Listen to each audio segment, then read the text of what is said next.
चैतन्य स्वभावी भगवान आत्मा अनादि अनंत शुद्ध चैतन्य मात्र है, ज्ञान मात्र है। मैं शुद्ध चैतन्य मात्र, ज्ञान मात्र भगवान आत्मा हूँ। प्रति समय यह जागृति बनी रहे, इस जागृति का नाम धर्म है। देह की प्रत्येक क्रिया के काल में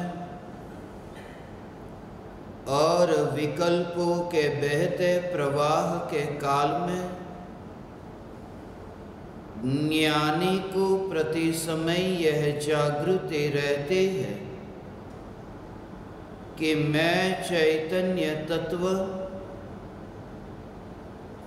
इस देह की किसी भी क्रिया में और विकल्पों के बहते प्रवाह में कहीं भी मिला नहीं हूँ। ऐसा शुद्ध चैतन्य तत्व मैं हूँ। प्रति समय स्वयं के शुद्ध चैतन्य सत्ता का बोध आत्म जागृति ही धर्म है। चैतन्य तत्व की स्व संवेदन प्रत्यक्ष निर्विकल्प अनुभूति होते ही देह होने पर भी देहातीत दशा प्रकट होते हैं। इतना ही नहीं, विकल्प होने पर भी विकल्पातीत दशा प्रकट होते हैं।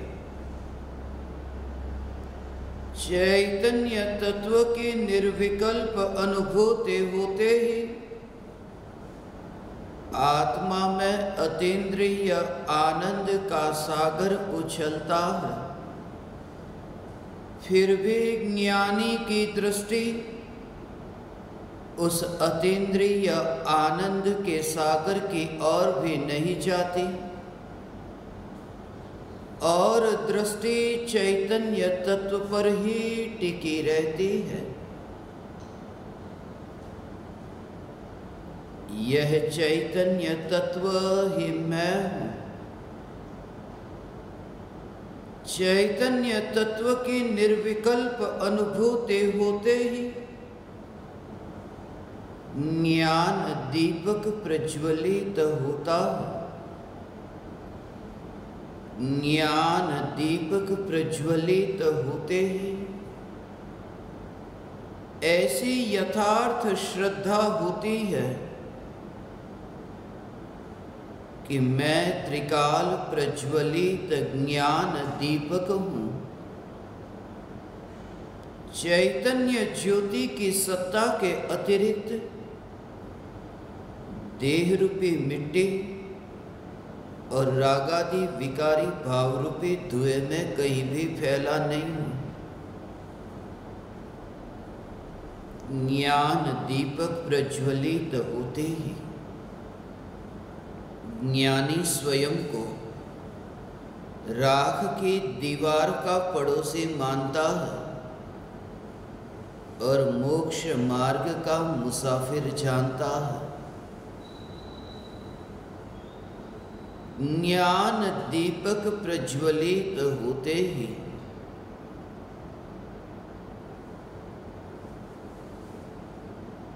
अनंत गुणाधिपति भगवान आत्मा एक समय की पर्याय में अनुभव में आने पर चैतन्य ज्योति मात्र ऐसे स्पर्श न होने पर सहज भेद विज्ञान होता है।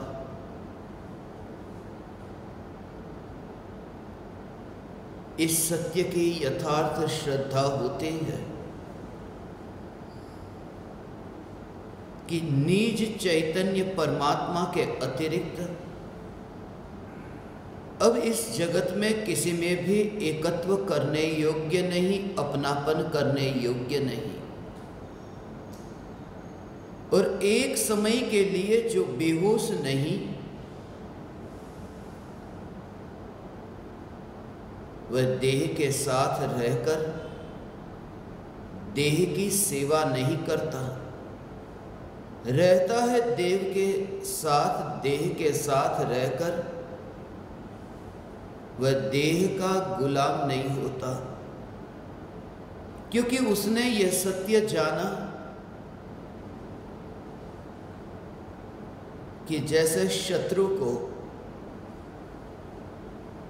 मीठे मीठे पकवान और उसे जैसी चाहिए ऐसी अनुकूलता देने पर वह शत्रु मेरा ही घात करने वाला है, और जब उस शत्रु के कारण मेरा जीवन नहीं, फिर उस शत्रु को इस प्रकार के भोजन देने से क्या लाभ है। यहाँ तक कि उस शत्रु को महत्व देकर उसकी ओर ध्यान ले जाने से भी क्या लाभ है। और ऐसे ही कुछ रहस्य आज से करीब 1100 बरस पहले मुनिवर राम सिंह ने लिखे हैं। ऐसे रहस्य जिसका नाम है पाहुड़ दोहा। ये शास्त्र अंतर में बल पैदा करने वाला, पुरुषार्थ जगाने वाला यह शास्त्र है। इस शास्त्र को मैं कहता हूं, यदि तुम्हारे जीवन में पहाड़ जैसी प्रतिकूलता आए तो क्या करना। बहन श्री बेन ने कहा, यदि जीवन में पहाड़ जैसी प्रतिकूलता भी आए, डरना मत। तेरा न्यायक तेरे साथ है, तेरे पास है, तू स्वयं न्यायक है, तू डरना मत। मगर मैं कहता हूं कि न्यायक तो मैं हूं ही, मगर उस न्यायक की तत्क्षण जागृति दिलाने वाला ऐसा यदि कोई ग्रंथ मुझे कहे तो उसका नाम पाहुड़ दोहा है। बल अंदर से जागृत होता है। मुनिवर राम सिंह की भांति ही विचरण करते थे, और इनकी जो भाषा तुम पाहुड़ दोहा में सुनोगे तुम्हें स्वयं को एहसास होगा, ये शेर की भांति विचरण करने वाले मुनिवर थे। उन्होंने जिस भाषा का उपयोग किया, किसी की फिक्र न की, किसे कैसा लगेगा मेरे इन शब्दों से, मगर सत्य तो यह है, और उस सत्य का उद्घाटन किया। ऐसे ऐसे लोग उनके परिचय में आए। तरह तरह की मान्यता है मुनिवर राम सिंह के बारे में। ज्यादातर लोग ये कहते हैं कि वे मूल राजस्थान के निवासी थे। राम सिंह, इस प्रकार के जो नाम सिंह राजपूताना खानदान में पैदा हुए होंगे, ऐसा अनुमान लगाया है। वो कहीं पर भी पैदा हुए हो, उससे मुझे कोई लेना देना नहीं, मगर उन्होंने स्वयं ने ही राम सिंह मुनि इम भणही 211 ये जो दोहा है, जिसमें स्वयं ने ये लिखा है, मैं मुनिवर राम सिंह यहाँ जो वर्णन करता हूँ, इसका नाम पाहुड़ दोहा रखा है। पाहुड़ शब्द के बहुत अर्थ होते हैं। पाहुड़ का अर्थ है तीर्थंकर परमात्मा की जो परंपरा से तीर्थंकर परमात्मा की वाणी जो हमारे पास यहाँ तक पहुँची, वो वाणी जहाँ से आई है, उन्हें कहा पाहुड़।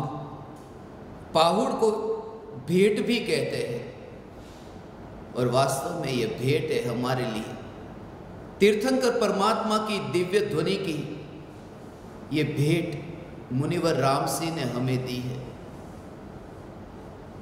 प्रारंभ में ही उन लोगों पर प्रहार कर दिया, और ये उन लोगों की बात कहता हूं, तब कोई पराये नहीं, तुम भी उनमें हो सकते हो। ऐसे लोगों पर खास करके जो स्वयं को कहते हैं मैं वितरागी देव का पूजक हूं, जो स्वयं को ये कहते हैं, कोई पूछे कि तुम कौन, कि मैं जैन हूं, उनके लिए ही कहा है कि तुम्हें अधिकार नहीं स्वयं को जैन बोलने का। तुम तो रागी देवी देवताओं की भक्ति करते हो, पूजा करते हो, और नाम लेकर के पद्मावती, धर्णेंद्र, चक्रेश्वरी, ये देवी तुम्हारे लिए पूज्य है। तुम ये नाम लगाना बंद कर दो कि तुम जैन हो। तुम कलंक हो जैन के नाम पर। यदि तुम रागी देवी देवताओं को पूज्य मानते हो, और ऐसे लोगों को आज भी मैं देखता हूं, तरह तरह के लोग जब शंकाएं भेजते हैं, उनकी शंकाओं को मैं देखता हूं। व्हाट्सएप पर शंका भेजते हैं, ये न्यायक भाव राग और द्वेष के विकार से न्यारा है, और गुण भेद से न्यारा है। ये गुण भेद से न्यारा परमात्मा का स्वरूप थोड़ा स्पष्ट करेंगे, समय सार की छठी गाथा को थोड़ा समझाएंगे। और उनकी प्रोफाइल पिक्चर को मैं देखता हूं, चक्रेश्वरी माता की जय, पद्मावती माता जयवंत वर्तो। तुम कलंक हो, तुम निश्चयाभासी हो। तुमने शब्दों को पकड़ा मगर समझा नहीं। मुनिवर राम सिंह ने ऐसे ही प्रहार किया है। यह तो मैंने शुरुआत की, अभी आगे आगे देखो मुनिवर राम सिंह की भाषा। क्योंकि जो स्वयं को मुसाफिर मानता है, आज यहां ठहर लिया, अब कहीं और जहां जाऊंगा वहां क्या करूंगा। सुकरात को लोग पूछते थे, आज आप यहां हो, कल कहां जाओगे और क्या करोगे। वह हमेशा कहता, कल कहां जाऊंगा, यहीं पर तो रहूंगा। माने मैं जहां जाऊंगा वहां यहीं पर तो रहूंगा और यही करूंगा। यदि कोई इस भव से अगले भव में भी चला जाए, जैसे कृपालु देव ने कहा ना, जैसे सांप क्रोध के संस्कार को छोड़ता नहीं, ये पूर्व जन्म के संस्कार जिसके भीतर में चैतन्य के संस्कार का बीजारोपण हुआ, वह ऐसा ही होता है। सत्य यह है, तुम सुनना चाहो या न सुनना चाहो, तुम मुझे मेरी बात को सुनकर के पत्थर मारो तो भी मुझे स्वीकार है, क्योंकि तुम्हारी नजर पत्थर के अलावा कहीं जा ही नहीं सकती। जिन्होंने पूरे जीवन भर मंदिर में पत्थरों की पूजा की, वो पत्थर न उठाएगा तो क्या करेगा। मुनिवर राम से ये कहते हैं, तुमने पत्थरों को ही पूजा है, पत्थर पर पानी डाला है। रोज सुबह सुबह तुम चले गए अभिषेक करने के लिए, प्रक्षाल किया, जल चढ़ाया, जलम निर्वपामिति स्वाहा, मगर भीतर में बहती वो जो ज्ञान की गंगा, वो ज्ञान का निर्मल जल, उसके बारे में तुम्हें कुछ भी पता नहीं। और मैं तो मेहमान हूं, मैं मुनिवर राम सिंह का शिष्य हूं, इसलिए उनका काम करने के लिए आज मैं यहां बैठा हूं। पद्मावती देवी, धर्णेंद्र देव, उनकी तुम पूजा करते हो, कौन वे? कभी तुमने सोचा है? वितरागाय नमः, पार्श्वनाथ मुनिराज पर जब उपसर्ग हुआ, उनके रक्षक, और उन्होंने रक्षा की, उन्होंने रक्षा की, वे रक्षक होते तो उपसर्ग होने ही क्यों देते? यदि वे कुछ कर सकते तो पहले से ही कमट को रोक देना चाहिए था। मगर बनिया इतना चालाक है, सुन तो लेता है वितरागाय नमः। वितरागी भगवान तो मेरा ना भला करेंगे ना बुरा करेंगे, क्योंकि राग का भाव जिन्हें नहीं वह मेरा भला करने नहीं आएंगे। अब मुझे तो कुछ करवाना है तो किन के पास जाऊं? कि उनके नौकरों के पास जाऊं, उनके चाकरों के पास जाऊं, उनके सेवकों के पास जाऊं, पद्मावती धर्मेंद्र के पास जाऊं। और एक बात तुम अच्छी तरह समझ लेना, वितरागी भगवान की हम पूजा करते हैं, वह पूजा भी इसलिए नहीं करते कि वे हमें वितरागी बनाएंगे, वे हमें कुछ देंगे। वितरागी भगवान की भक्ति करते हैं सिर्फ इसलिए क्योंकि वे मेरे लिए आदर्श है, बस आदर्श है। और जो आदर्श है वो हमारे लिए पूज्य है। एक बच्चा क्रिकेटर होना चाहता है, वो क्रिकेट के कोच के पास जाकर रोज क्रिकेट सीखता है, मगर जब वह बच्चा अपने कमरे में कोई पोस्टर लगाए, चित्र लगाए, तो अपने कोच का चित्र नहीं लगाएगा, वो सचिन तेंदुलकर का चित्र लगाता है। जो कोच दिन रात उसके लिए मेहनत करता है, पसीना बहाता है, उसका तो चित्र भी न लगाया। और जिसके पास जाए तो पुलिस के डंडे पड़े, आज तक उसे नजर के सामने देखा नहीं, उसकी तो तस्वीर कमरे में बड़ी तस्वीर लटकाई और दिन रात उस तस्वीर को देखता है। ये क्यों? सिर्फ इसलिए क्योंकि उसे क्रिकेट का कोच नहीं बनना, उसे सचिन तेंदुलकर बनना है। जो बनना है वो आदर्श है, उसकी तस्वीर लगाते हैं। भले ही वो सचिन तेंदुलकर उसके लिए कुछ भी नहीं करेगा, मगर वो उसका आदर्श है। वितरागी परमात्मा हमारा कुछ भी नहीं करते, मगर वे आदर्श है, इसलिए वितरागी परमात्मा पूज्य है।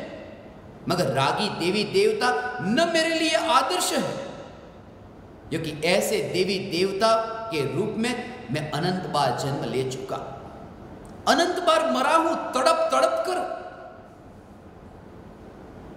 कुछ भी नहीं पाया। इसलिए बड़ी बड़ी परमात्मा की चर्चा करने से पहले मुनिवर राम से यहां ये कहते हैं कि तुम अभी जहां हो वहां से शुरुआत करो। तुम जहां अटके हो उसका तुम विचार करो। तुम किन किन विषयों में अटके हो? तुम कुल, जाति, गोत्र, तरह तरह के मत मतांतर में अटके हो। तुम षट दर्शन में अटके हो। षट दर्शन सभी को ले लिया नाम लेकर के, षट दर्शन शब्द का प्रयोग कर। और क्या कहा? ऐसी भाषा मुनिवर राम से ही उपयोग कर सकते हैं। षट दर्शन के बादल बहुत गरजते हैं, गड़गड़ाहट करते हैं। बादलों की गड़गड़ाहट सुनी? ऐसे ही ये 6 दर्शन के ये महापंडित, ये बादल गरगरजते हैं एक दूसरों के ऊपर। एक गरजता है दूसरे के ऊपर, दूसरा गरजता है इसके ऊपर, सब एक दूसरों पर गरजते हैं। और सभी की मान्यताएं अलग अलग, सब अलग अलग मान्यता वाले, मगर उनको जब मैं देखता हूं तो सब एक मामले में तो समान है। मैं ऐसी गलती न करना चाहूंगा, मैं ऐसा अपराध न करना चाहूंगा। 6 दर्शन अलग अलग है, सबकी मान्यता अलग अलग है, मगर सब में एक समानता है। वो समानता ये क्योंकि सभी दर्शन ये कहते हैं हम ही सच्चे, हमें सत्य मानो। मैं जो कह रहा हूं, और मैं ज्ञान दीपकों से कहता हूं, तुम मेरी बात को सत्य मत मानना। मैंने आज तक तुम्हें नहीं कहा कि जो मैं तुमसे कह रहा हूं वो सत्य है। मैं तुमसे सिर्फ इतना कहता हूं कि जो मैं कह रहा हूं उसका तुम विचार करना। और परम कृपालु देव ने भी यही कहा, विचार करना, विचार करना। आज तक तुमने बुद्धि को बढ़ाया, आज तक तुमने छिलके को ही प्रधानता दी, कण को तो छोड़ दिया, छिलके को ऐसे कुटते हैं और कण तो उसमें है ही नहीं। कोई व्यक्ति ऐसा करता हो, दाना तो अनाज का है नहीं, फोतरा फोतरा हो यानी खांडे, कोई पूछे कि ये क्या कर रहे हो, कि भोजन की व्यवस्था कर रहा हूं, अभी भूख मिट जाएगी, उस व्यक्ति को कहते हैं मूर्ख। मगर ये महामूर्ख पंडित, मुनिवर राम सिंह ने यह शब्द का प्रयोग किया, पंडिय पंडिय पंडिया, हे पंडित हे पंडित हे पंडित, तूने सिर्फ छिलके को कूटा है, अनाज के दाने को तो छोड़ दिया है। तूने सिर्फ शब्दों को पकड़ा है और शब्दों के भाव को तो छोड़ दिया है।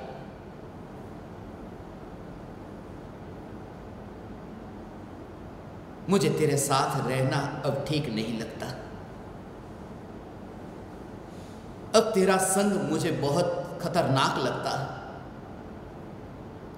और खतरनाक, मुनिवर राम सिंह कहते, ऐसी संगति से बचना। बहुत खतरनाक ऐसा सर्प हो, ऐसा जहरीला सर्प कि जो तुम्हारी नजर के सामने आए, तुम देखते ही डर जाओ, काटे नहीं, देखते ही डर जाओ। ऐसा जहरीला काला नाग तुम्हारे सामने आए, उस सांप के साथ तुम रहना चाहोगे? ऐसी भभकती अग्नि हो, उस अग्नि में तुम गिरना चाहोगे? ऐसा भयानक वन हो, प्राणियों की पुकार हो, मध्य रात्रि में कहीं जाने का रास्ता न दिखता हो, ऐसे वन में तुम रहना चाहोगे? मुनिवर राम सिंह ये कहते हैं, जहरीला सर्प हो, उस सर्प की संगति में रह लेना। ऐसी ज्वाला हो, अग्नि, कि जिसमें गिरो कि तत्क्षण मृत्यु, उस अग्नि को स्वीकार कर लेना। और ऐसे भयानक वन को, उस वन में भी तुम रह लेना जहां तुम्हें बाहर जाने का रास्ता न मिले, मगर ऐसे मिथ्या दृष्टि की संगति में मत रहना जहां स्वरूप की चर्चा नहीं, जहां चैतन्य की पुकार नहीं। ये चैतन्य की महिमा, इसलिए मैं तुम्हें मुक्त कराना चाहता हूं पंडितों से। और उस मुक्ति का जो आनंद है, बोझ होता है, थोड़ा बोझ हाथ पर और थोड़ा बोझ खोपड़ी में। और ये मेरे स्वयं का अनुभव है। और ये मैं महाराज साहबों को कहता हूं,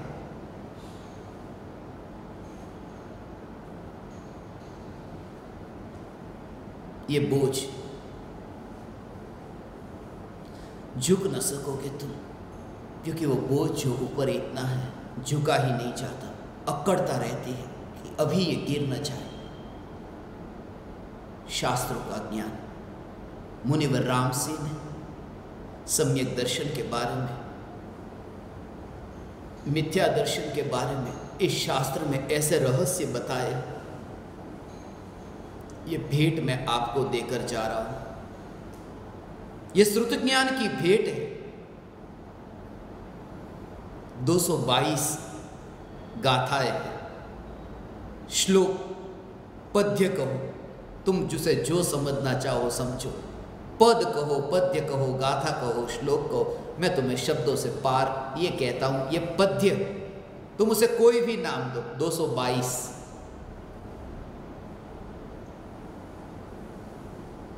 और आज संजोग से 22 तारीख है।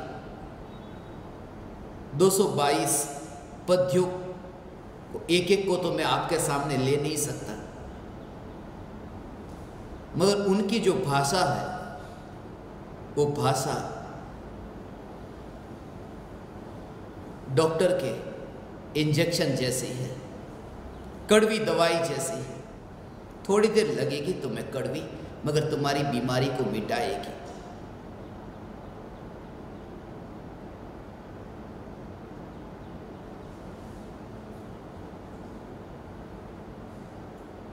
थोड़ी देर ऐसा होगा,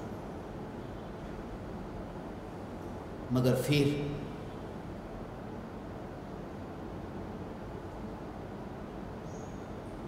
जब तुम स्वस्थ होगे, तब तुम उसी डॉक्टर का उपकार मानोगे। जॉर्ज गुरजीफ हुआ,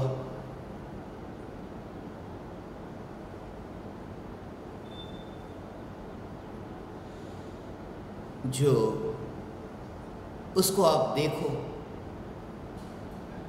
उसकी ये विशेषता थी, उनकी आंखों को तुम देखो, दोनों आंखों में तुम अंतर पाओगे। ऐसा नजर के सामने उनकी आंखों में तुम देख सकोगे।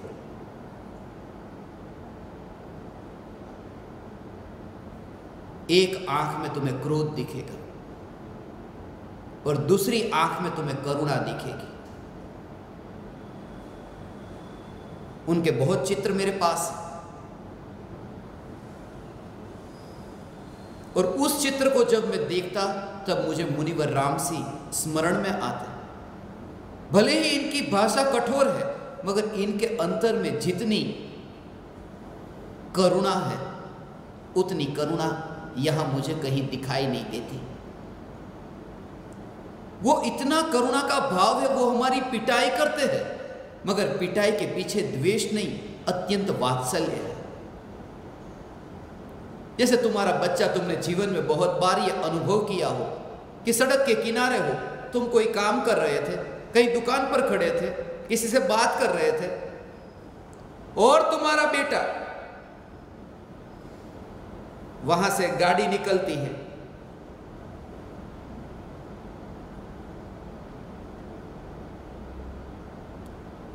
कि ऐसा दौड़ा कि गाड़ी में आते आते रह गया, बच गया, मरते मरते बच गया। और मां क्या करती है? मां उसके पास जाकर, अच्छा हुआ बेटा तू बच गया, दो चाटे लगाती है। वो चाटे क्या है? वो द्वेष है?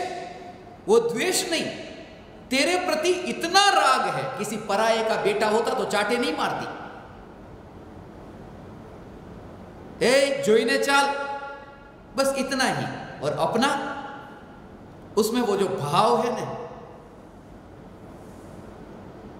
उस पिटाई के पीछे भी वात्सल्य है। मुनिवर राम सिंह की ये जो वाणी है, ये वाणी ऐसी है। इसलिए शब्दों को सुनकर के तुम घबराना मत। मुनिवर राम सिंह, ये पाहुड़, श्रुत ज्ञान, ये भेंट, ये जो पद व्यक्त हुए हैं, प्रकट हुए हैं, उसके बारे में ये कहते हैं कि जब तक तुम्हें सम्यक दर्शन नहीं होता, तब तक तुमने बाहर में जितना भी त्याग किया वो सर्प की भांति। ये दृष्टांत भी पाहुड़ दोहा में दिया। सांप कंचुली को छोड़ देता है, मगर अंदर के विष को नहीं छोड़ता। ये पाहुड़ दोहा का दृष्टांत है। और बड़े बड़े धनपतियों के घर में मैंने देखा है,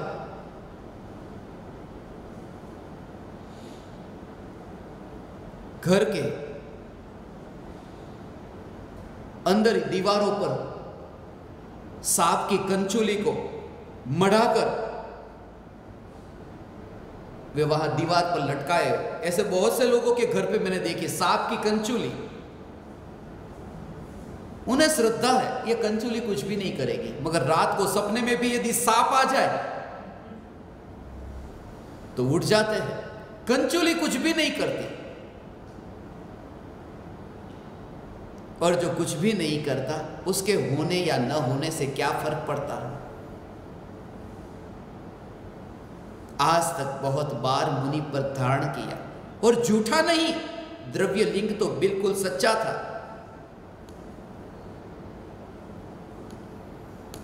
झूठा नहीं, द्रव्य लिंग तो बिल्कुल सच्चा था। और द्रव्य लिंग यदि 28 मूलगुण का जो पालन, वो पालन तो बिल्कुल सच्चा हो रहा था, झूठा नहीं था। यदि वो 28 मूलगुण का पालन सच्चा नहीं होता तो वह मुनि 90वें ग्रहवेग तक कैसे जाता?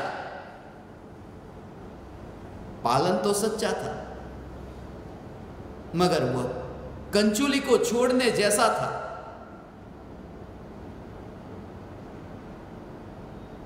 मुनिवर राम सिंह ने द्रव्य की स्वतंत्रता बताई है पाहुड़ दोहा में। तुम जो ये मानते हो कि परमात्मा सब कुछ करता है, ये मान्यता मिथ्यात्व है, और तुम मिथ्यात्व से इतना बेहोश है। वो बेहोश कहा, मुर्दा नहीं कहा। तुझे हम ये जगा रहे हैं। बेहोश को जगाया जा सकता है, मुर्दे को नहीं। इसलिए एक दृष्टांत दिया है। कोई व्यक्ति बेहोश हो, उस पर चुल्लू भर पानी डालो, वो जाग जाएगा। मगर मुर्दे पर तुम हजारों घड़े पानी के भरे हुए उस पर डालो, कुछ भी नहीं होगा। हम तुम्हें ये बोधामृत देकर, ये बोधामृत अमृत की बूंद छिड़क कर तुम्हें ये जगाना चाहते हैं। ये जाना है कि तुम बेहोश हो, तुम मुर्दे तो नहीं हो। कुछ हो सकता है, तुम सोए हुए हो, तुम मरे हुए नहीं हो। तुम मेरी बात को सुन रहे हो?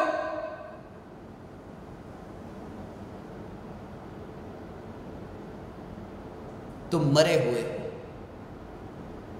सुन रहे हो?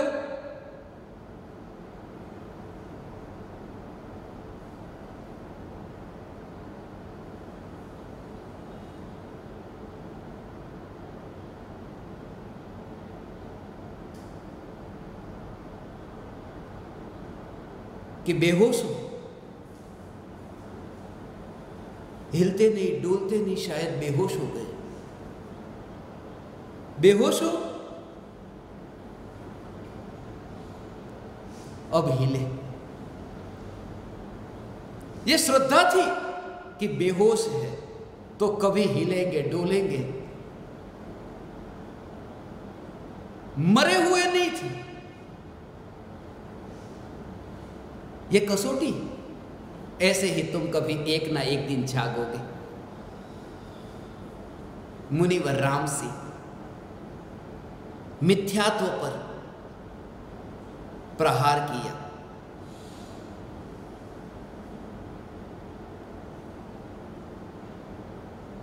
तुमने मंदिर में भगवान की जो पूजा की, उस पूजा के काल में भी तुमने स्वरूप की पहचान के बिना निगोद की तैयारी की है। भगवान की पूजा करते हो और स्वरूप की अनुभूति नहीं, तो निगोद की तैयारी हो रही है। कोई व्यक्ति अपने परमात्मा के लिए बकरे का वध कर कर बकरा चढ़ाए, बलि करते ना बकरे की, बलि नो बकरो। कोई व्यक्ति बकरा चढ़ाए, ये तो हम सपने में भी नहीं सोच सकते, ये भगवान को बकरा चढ़ाना। मगर कोई व्यक्ति नारियल चढ़ाए, ये तो हम करते हैं ना, नारियल तो चढ़ाते हैं।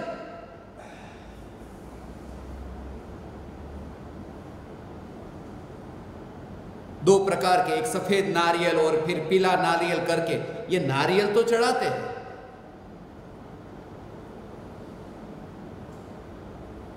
नैवेद्य, दीप, ये नारियल तो चढ़ाते, इसमें तो पाप नहीं। नैवेद्यम निर्वपामिति स्वाहा, और उसने क्या किया? बकरे को चढ़ाया। ये जो स्वाहा है, उन दोनों में कितना बड़ा अंतर है? अंतर है, दोनों में अंतर है। मगर दोनों यदि आत्मा की अनुभूति के बिना है तो बस तैयारी निगोद की है। और दोनों में अंतर कितना है? अंतर बहुत है। उस अंतर को थोड़ा समझो कि जो व्यक्ति अपने परमात्मा के लिए बकरा चढ़ाता है, वो पाप करता है और पाप करके वो नरक में जाता है।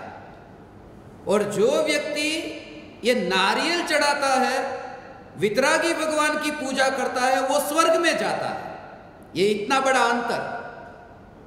मगर दोनों आत्मा को नहीं पहचाना, इसलिए अंत में ये दोनों निगोद में जाते हैं। आत्मा की पहचान के बिना दोनों निगोद में जाते हैं। बकरा चढ़ाने वाला वाया नरक होकर के निगोद में जाता है और नारियल चढ़ाने वाला वाया स्वर्ग होकर के निगोद में जाता है। और वाया कहां है उसका इतना महत्व नहीं, डेस्टिनेशन तो निगोद है।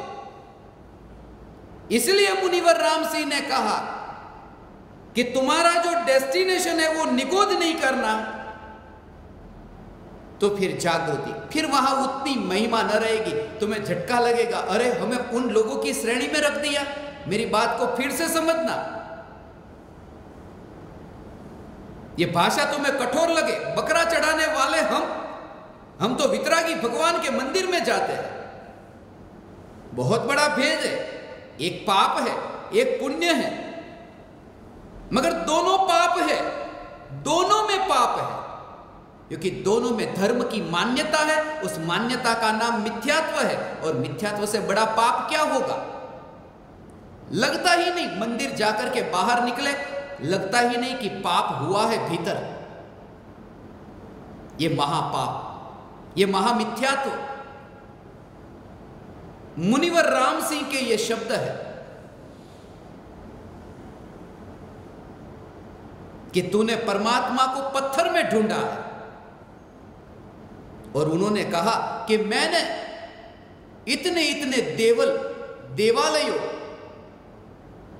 वहां जाकर के बहुत खोज की, गजब के होंगे। मैं तो सिर्फ कल्पना कर सकता हूं कैसे होंगे मुनिवर राम सिंह, ऐसे निर्भय। और उस जमाने में ये सत्य है।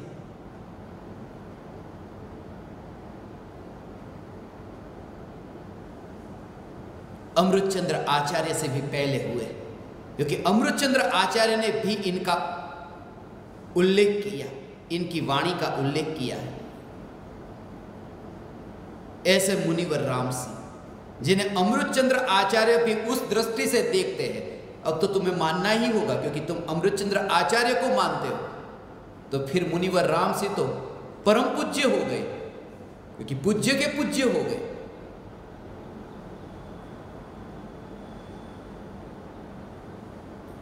मैंने बहुत देवालयों में जाकर के परमात्मा को ढूंढा, मगर नहीं मिला। निराश होकर के वापिस आया,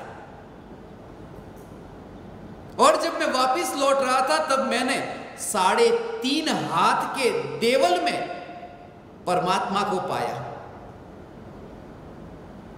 वो 3.5 हाथ का देवल, ये शरीर, इस शरीर में मैंने परमात्मा को पाया।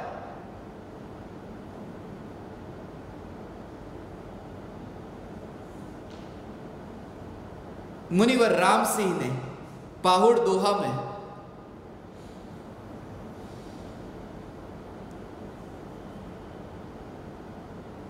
भीतर के अभिप्राय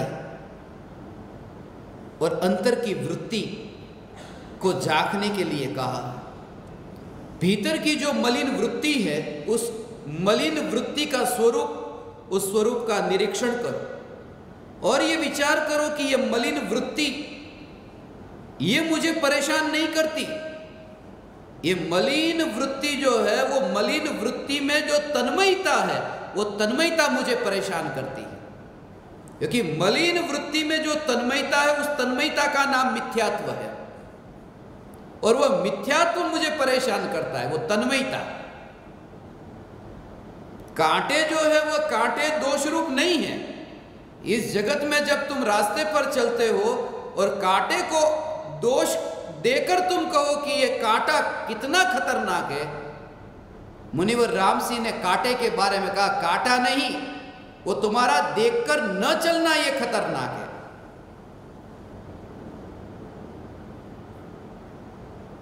आज तक तुमने पूजा भी की तो शब्दों से, स्वाध्याय भी किया तो भी शब्दों से। आज तक तुमने पत्ते को ही हाथ लगाया है, फल को तो छूने से वंचित रह गए। आज तक तुमने पत्तों में ही नदी को देखा है, जल के प्रवाह में नदी को देखा ही नहीं। और जब मैं ये कहूं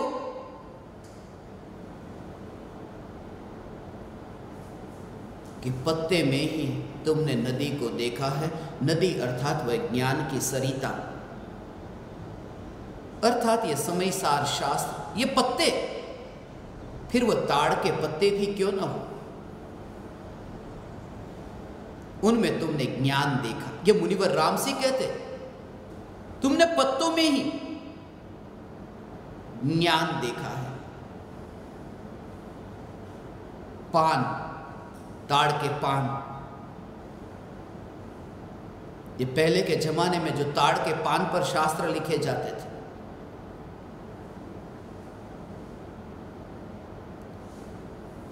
उस समय जो ये पान शब्द का प्रयोग होता है ना, आज अपना गुजराती भाषा में पण ये पान शब्द कहवाय छे। पान अर्थात पन्ना,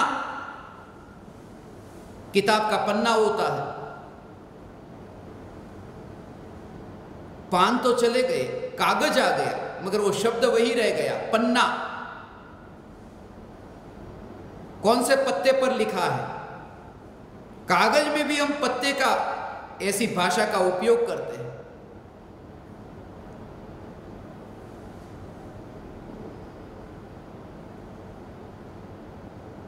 पांच के प्रेम के बारे में मुनिवर रामसी ने ये पांच का प्रेम कहा। पीयू को पांच का प्रेम है, और जो दुष्ट अन्य के साथ मिला हुआ हो उससे नाता छोड़ देना चाहिए।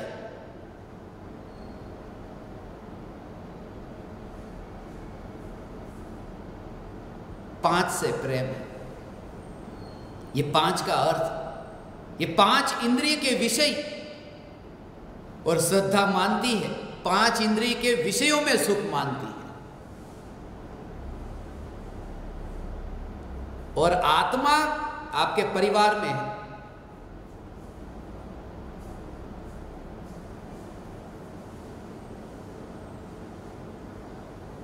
एक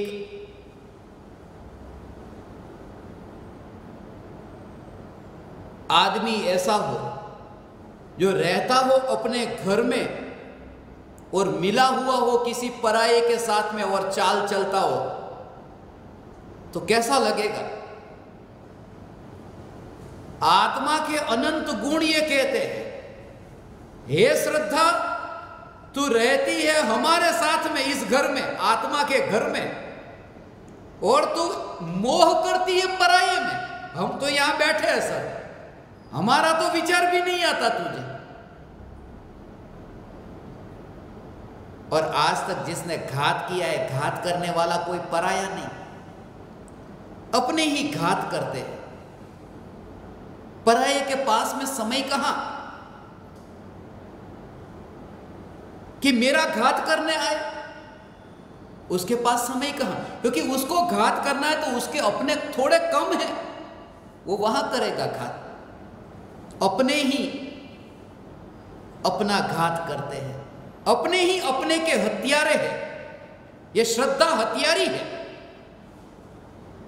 इसका रहस्य मैं तुम्हें कभी कह सकूं, और वो कहूंगा जैसे मैंने भावना भाई थी, कभी मैं पाहुड़ दोहा पर बोलूं, तो आज ये बोलने का समय आ गया।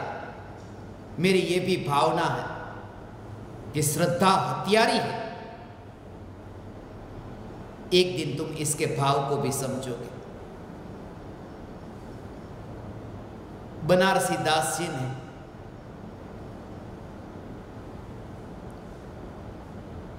बनारसी विलास,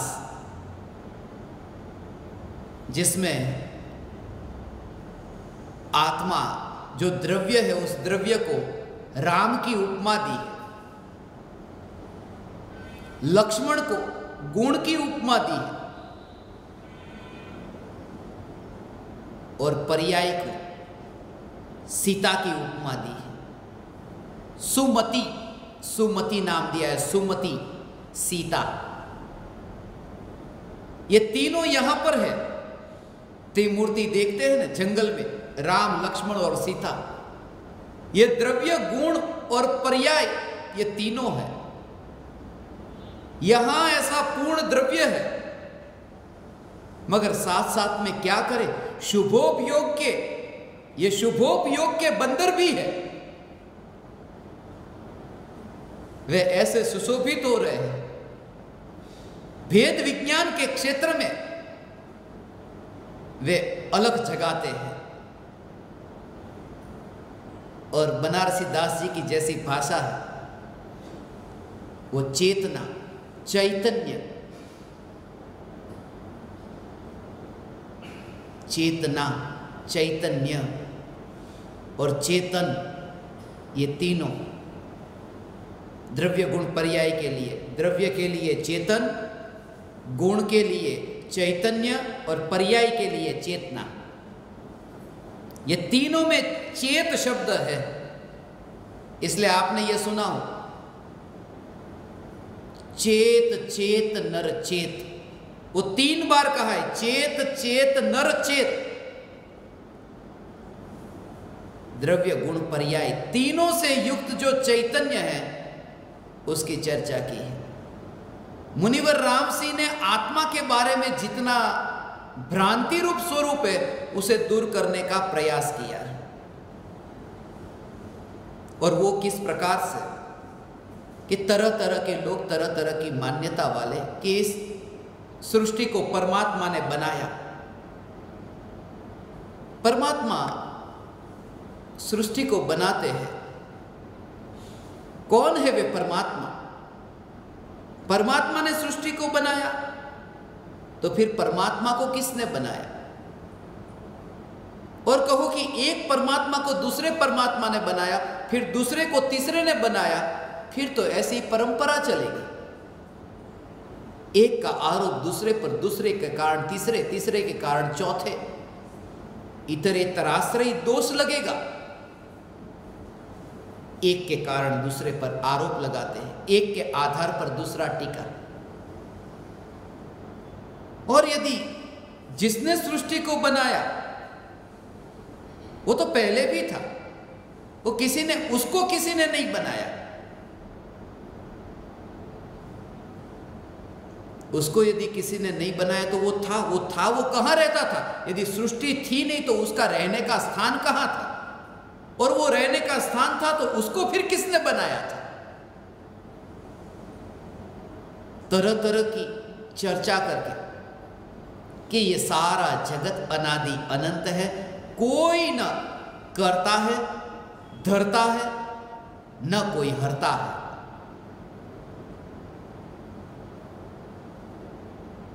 फिर आत्मा का स्वरूप कैसा है? आत्मा का स्वरूप निरंजन निराकार है।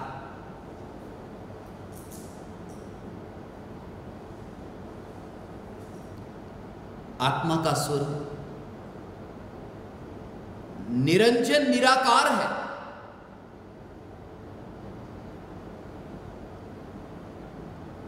ऐसा हो ही नहीं सकता। मेरी बात को फिर से समझना, निराकार आत्मा, यह आत्मा का स्वरूप नहीं। इस जगत में एक भी आत्मा ऐसा नहीं जिसके आकार न हो। आत्मा ही नहीं, इस जगत में एक भी द्रव्य ऐसा नहीं है जिस द्रव्य को आकार न हो।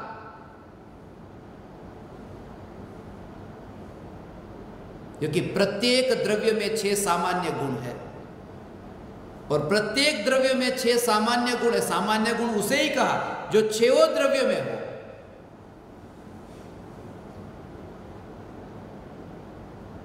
जो 6 द्रव्य में हो उन्हें सामान्य गुण कहा। इसलिए 6 द्रव्य में आकार होता है। तो आत्मा को भी आकार है, देह प्रमाण है। आत्मा का आकार भी देह प्रमाण है और सिद्ध परमात्मा का जो आकार है वो अंतिम शरीर से किंचित न्यून आकार है। तो आकार तो है। तो फिर ये ज्ञानियों ने ही कहा है कि भगवान आत्मा निराकार है। ये निराकार क्यों कहा, उसका भाव समझना कि भले ही भगवान आत्मा में आकार है, भले ही भगवान आत्मा में आकार है, मगर वो जो आकार है जब निर्विकल्प अनुभूति होती है तो निर्विकल्प अनुभूति में उस आकार का विकल्प नहीं होता। जो आकार है उस आकार के विकल्प से न्यारी अनुभूति है। इसलिए आपने सुना है कि ज्ञानी को ज्ञान नहीं है, ज्ञानी को दर्शन नहीं, ज्ञानी को चारित्र नहीं। ये ज्ञानी को होता तो है, भगवान आत्मा में ये ज्ञान दर्शनादि अनंत गुण है, मगर जो आकार है वो आकार होने पर भी वो आकार का विकल्प नहीं होता। ऐसा ये स्वरूप का अनुभव है, क्योंकि आत्मा का आकार प्रति समय बदलता है, पलटता है, अवस्था बदलती है। हवा अंदर जाती है, श्वास लेते हैं ना, तो पेट में हवा अंदर गई तो पेट बाहर आया, फिर पेट अंदर गया। ये अवस्था शरीर की बदलती रहती है। ये प्रयोग है, साधना का प्रयोग। यदि देह का जो आकार ऐसा ही आत्मा का आकार, तो सभी ज्ञानी को आत्मा की अनुभूति अलग अलग होती, क्योंकि देह का आकार अलग, आत्मा का आकार भी अलग। मगर वो जो स्वरूप की अनुभूति है, वो स्वरूप की अनुभूति, उस स्वरूप की अनुभूति में आकार का विकल्प ही नहीं। जैसे गुड़ है, वो गुड़ जीभ पर रखा है, तो वो जीभ पर जो गुड़ है वो बिना आकार का नहीं है, उसका कोई ना कोई आकार है। यदि चबाएंगे गुड़ को तो चबाए हुए उस गुड़ में भी कोई ना कोई आकार है। बर्फी का एक टुकड़ा भी यदि जीभ पर रखे तो उसमें आकार तो होता है,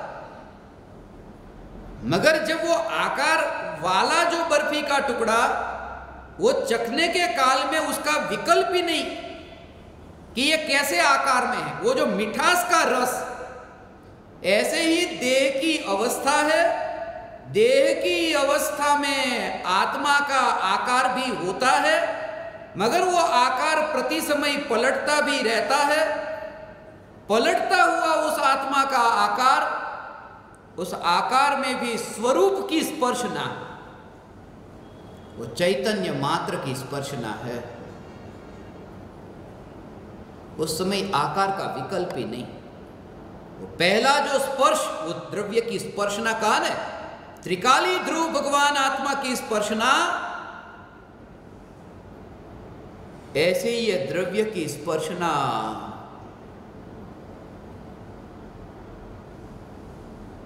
पर्याय ने द्रव्य को जब छुआ, उसका भाव समझना। पर्याय में ऐसा द्रव्य का वेदन हुआ, किया नहीं। वो हकीकत यह है कि द्रव्य का वेदन वहां पर्याय में हुआ, और जिस समय वो पर्याय में भगवान आत्मा का वेदन होता है,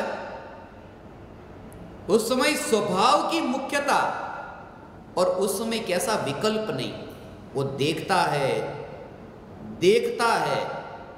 जानता है, मगर वहां जो अनुभूति है, उस अनुभूति के काल में तो ये सोचने का विकल्प भी नहीं, ये सोचना भी नहीं पड़ा। इसलिए अनुभूति वो विचार से ध्यान में रूपांतरित होती है। विचार जब तक चलता है, विचार से ध्यान की ये यात्रा होती है। ऐसे ये यात्रा, जिस समय तुमने आग को छुआ हो, जब तुम अनुभव करते हो ना, स्वरूप की स्पर्शना में ये होता है कि जैसे ही तुमने आग को छुआ है, तो आग कैसी डोलती रहती आग है। उस आग का आकार है, बिना आकार की आग नहीं है। ऐसा जो कोयला है ना, वो कोयला जल रहा है, और जलते हुए कोयले में तो उसके ऊपर जो राख है भीतर में दिखाई नहीं देता। ऐसा नहीं दिखाई देता कि उसके भीतर आग है, वो राख इतनी उसके ऊपर लगी हुई है, मगर जब कोई व्यक्ति नजदीक जाकर के उस कोयले को छूता है तो उसे अग्नि की अनुभूति होती है। जब उसे अग्नि की अनुभूति होती है तब उसे दो विकल्प नहीं। कौन से दो विकल्प? इसका भाव थोड़ा समझना। एक तो राख का विकल्प नहीं, और दूसरा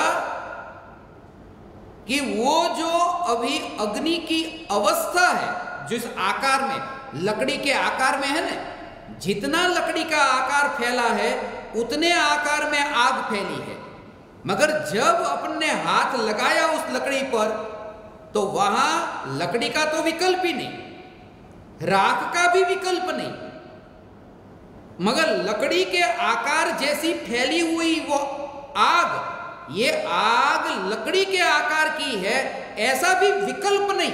सिर्फ छुआ कि गर्म की स्पर्शना, कि जैसे ही स्पर्श हुआ कि कैसा दर्द हुआ, उस समय विकल्प ही नहीं।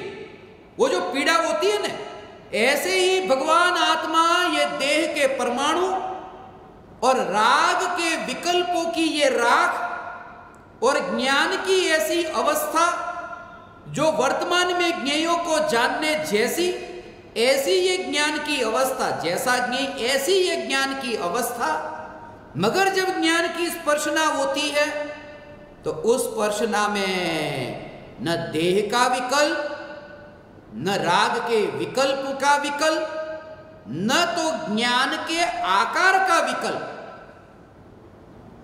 ऐसी ज्ञान मात्र की स्पर्शना। और जैसे वो अग्नि को छुआ वहां दुख हुआ, और यहां स्वरूप की स्पर्शना होते ही वो अनंत काल का दुख गायब हो गया। उसको कहते एक समय में ये चमत्कार होता है चैतन्य का, ये चैतन्य का चमत्कार। अचानक क्या हो गया, ये अचानक क्या हो गया? ऐसा तुम्हें लगे इतनी सालों से जो अंधा था उसके आंख में क्या औषधि डाली कि वो देखने लगा? जो कहता था मैं अंधा हूं, मैं अंधा हूं, मैं अंधा हूं, और ये आज ये देखने लगा सारे जगत को। ये क्या हो गया? और ये तो कुछ वर्षों का अंधापन, वो उसे मैं चमत्कार कहता हूं चैतन्य का, जब अनुभूति होती है। ऐसा तुम विचार करो, ऐसा विचार करो भगवान आत्मा, ऐसा तुम विचार करो। एक दिन से तुम दुख में ऐसे थे और किसी ने तुम्हें सहारा दिया और तुम्हारा वो एक दिन का दुख गया। कुछ सालों से बीमार थे, आंख की बीमारी थी, देख नहीं पाते थे और डॉक्टर ने ऑपरेशन किया कि वो बीमारी गई। ये कुछ वर्षों का दुख जो था, अब अनंत अनंत भव, अनंत अनंत भवों का जो दुख, और जिस समय पर्याय ने द्रव्य की स्पर्शना की, ये तुम्हारी भाषा, जिस समय पर्याय ने द्रव्य की स्पर्शना की कि उस समय ऐसा चमत्कार हुआ कि दुख गया। कि कहां गया दुख? जब आत्मा की अनुभूति होती है तब ज्ञानी ये मानता नहीं है कि दुख चला गया। ये बात समझना, जब आत्मा की अनुभूति होती है तब ज्ञानी ये नहीं मानता कि अनंत जो दुख था, अनंत काल का जो दुख था, वो अनंत काल का दुख अब दूर हो गया, ऐसा नहीं मानता। जब आत्मा की अनुभूति होती है तब ये मानता है कि जो अनादि अनंत त्रिकाली भगवान आत्मा अनुभव में आया, जो सुख स्वरूप है, अनादि काल से जो दुख, वो दुख का आनंद स्वरूपी भगवान आत्मा में प्रवेश ही नहीं था, ऐसा मानता है। दुख दूर गया ऐसा नहीं, जो दुख अंदर में है ही नहीं, ऐसा स्वरूप को मानना, इसका नाम सम्यक दर्शन है। यदि तुम ये मानो ने कि अब मेरा दुख गया, अभी मिथ्या दर्शन है, क्योंकि तुमने माना कि वर्तमान में गया मगर भूतकाल में तो मैं दुखी था। यहां वो त्रिकाली भगवान आत्मा जिसमें दुख नहीं, ऐसी श्रद्धा होती है, वो सम्यक दर्शन इसका नाम है। त्रिकाली आनंद, आनंद में दुख मिले कैसे? और अनुभूति हुई है आनंद स्वरूप की, जिसमें दुख का मिलना कैसे हो सकता है। इसलिए दुख जाता नहीं है, मेरे में से दुख गया ऐसा नहीं, अनुभूति होती है, अनुभूति होती है, तब ये सत्य का उद्घाटन होता है कि अनुभूति होती है कि इस सत्य का उद्घाटन होता है कि दुख मुझ में मिला, ऐसा भ्रम गया। दुख नहीं गया, ये भ्रम गया, ये भ्रम गया। वो त्रिकाल सत्ता की स्पर्शना, आकार है, आत्मा बिना आकार का नहीं, बिना गुण धर्म वाला नहीं, गुण धर्म है, आत्मा का आकार है, मगर अनुभूति के काल में उनके विकल्पों से पार होता है, इसलिए वहां नहीं। उसको क्या कहते हैं? ज्ञानी को देह होता है, क्या होता है, मगर देह होने पर देहातीत वह ज्ञानी। विकल्प है, मगर विकल्प होने पर विकल्पातीत। ऐसे ही आकार होने पर भी निराकार, ऐसा ये आत्मा का अनुभव है। ऐसी ये चैतन्य ज्योति की स्पर्शना, ऐसी ये भगवान आत्मा की स्पर्शना,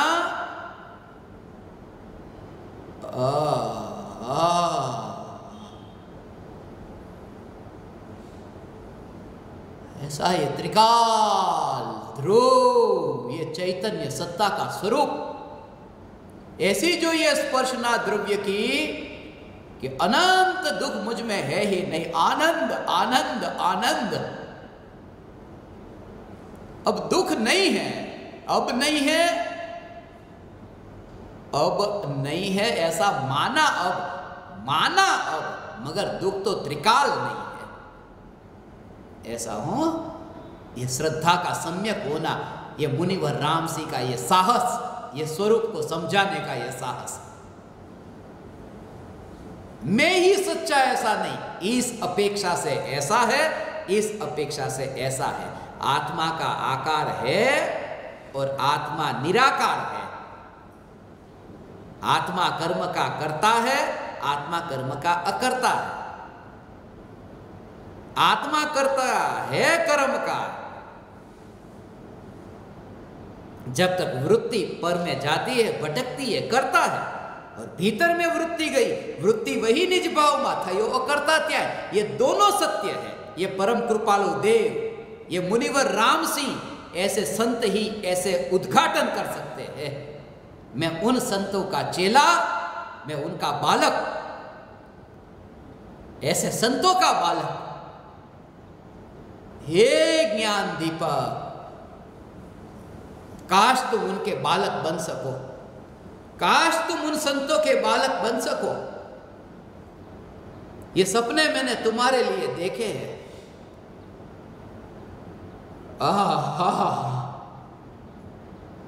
ये सपने भगवान आत्मा पूज्य गुरुदेव श्री की ये पुकार,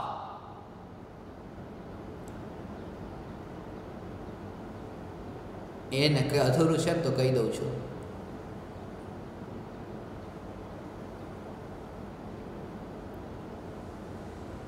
भगवान आत्मा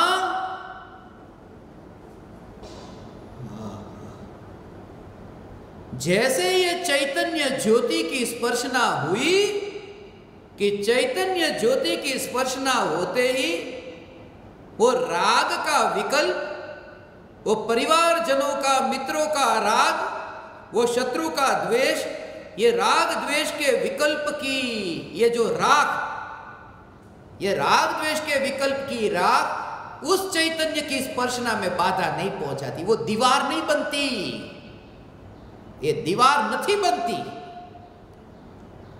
ये राख ऊपर लागेली छे, कोलसानी ऊपर ये जे देतवा कहे ने एनी ऊपर ये राख लागेली छे, पण ये राख बाधक नहीं बनती।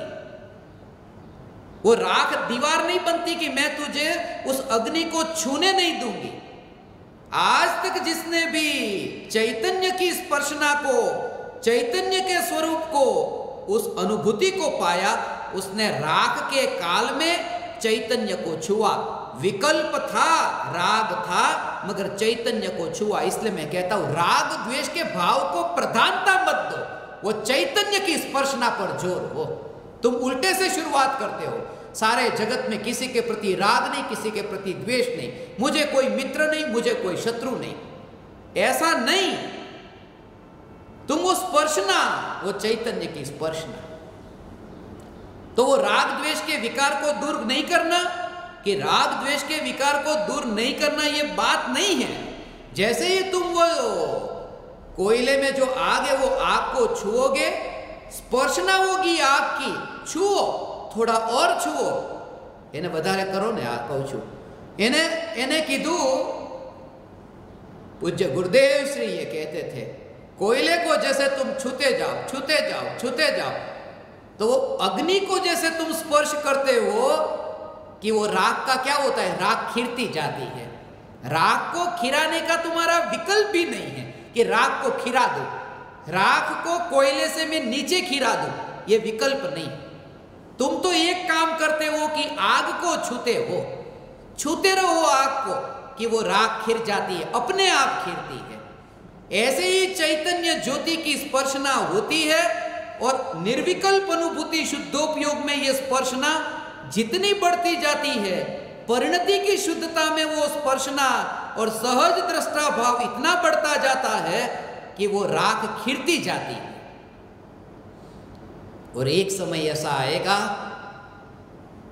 कि बिना राख, ऐसा हो बिना राख की वो आग तुम देखोगे, और बिना राख की आग का दर्शन, बिना राख की उस आग को पूर्ण रूप से व्यक्त तुम देख लो, जान लो, इसका नाम केवल ज्ञान है। बिना राग द्वेष के पूर्ण स्वरूप जब ज्ञान में जानने में आया, पहले पूर्ण स्वरूप ज्ञान में नहीं जाना, एक एक गुण के नाम नहीं जाने थे, उसका भाव ये ज्ञान गुण, दर्शन गुण, अनंत गुणों के तो नाम भी नहीं आते। मगर सम्यक दर्शन जब होता है तब वो स्पर्शना होते ही वो स्वरूप को पाया। वो ऐसा करोड़पति को करोड़ रुपये में वो जो नोट है ना, उसमें एक एक नोट का नंबर याद नहीं है, मगर वो मानता है कि करोड़ों का मालिक मैं हूं। वो एक एक की गिनती नहीं जानता। ऐसे ही ज्ञानी अनुभव हुआ, मगर अनंत गुणों के नाम नहीं जानते। मगर वो जब द्रव्य की स्पर्शना होती है, उस चैतन्य तत्व की स्पर्शना में ये राग के विकल्प की राग खिरती जाती है। हाँ, बाद में मामला बहुत सरल है, फिर कुछ भी नहीं, फिर सहज है। शुरुआत में ये समझ में नहीं आता, क्योंकि आग तो दिखाई नहीं देती और मैं छूऊं कैसे कोयले को। बाद में तो बात सीधी साफ हो गई, इसलिए तो कोई विरले पाते हैं इस राग के आवरण में है। हाँ, चैतन्य मुनिवर राम सिंह ये स्वरूप कहते हैं आत्मा की अनुभूति का स्वरूप। एक और उनकी भाषा ऐसी कठोर भाषा लगे कि तूने 5 बैलों को तो वश में नहीं रखा, ये काम तूने नहीं किया, 5 बैल तूने न रखे, और ना तू नंदनवन में गया, 2 में से कुछ भी तो तुझसे नहीं हुआ। 5 बैल वश में न रखे, इंद्रिय 5 इंद्रिय तूने वश में न रखी, और न नंदन वन में गया, न चैतन्य के नंदन वन में गया, सिर्फ तूने छिलके को ही कूटा। हे पंडित, हे पंडित, हे पंडित, मैं पंडित नहीं और तुम भी पंडित मत होना। पंडित व्यापारी है, व्यापारी और पंडित कुछ ज्यादा अंतर नहीं। व्यापारी है, बस उसमें ही अटका है, कोड़ी कोड़ी के हिसाब में। व्यापारी हिसाब लगाता है, वो समर्पण नहीं, कोड़ी कोड़ी का हिसाब करता है, वो व्यापारी। पंडित भी वही करता है, कोड़ी कोड़ी का नहीं, कोड़ा कोड़ी का। इतने कोड़ा कोड़ी सागर, इतने कोड़ा कोड़ी सागर, इसमें ही जिंदगी बीतती है। पंडित होना तो पंडित को भाव से समझना। मैं जब पंडित कहूं तो उस पंडित के बारे में सुनना जिस पंडित के बारे में मुनिवर राम सिंह ने कहा।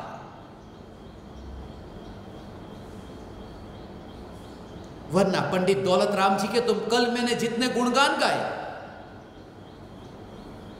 मैं पंडित का विरोधी नहीं, वो जो पंडिताई है उसका विरोधी, वो अक्कड़ता का विरोधी। विरोधी हूं, युद्ध के मैदान में जाऊं नहीं, मैं विरोधी हूं, अर्थात वो जो अक्कड़ता मेरा स्वभाव नहीं, उससे विरोधी जो है ऐसा चैतन्य वह मैं हूं। मैं अक्कड़ता का विरोधी हूं। अक्कड़ता है वो जड़ है, वो अहंकार है, और मैं चैतन्य हूं। मैं अक्कड़ता का विरोधी भगवान आत्मा हूं। हे ज्ञान दीपक, हे चैतन्य परमात्मा, आप समस्त परमात्माओं ने मुझे अत्यंत विनयवान होकर सुना।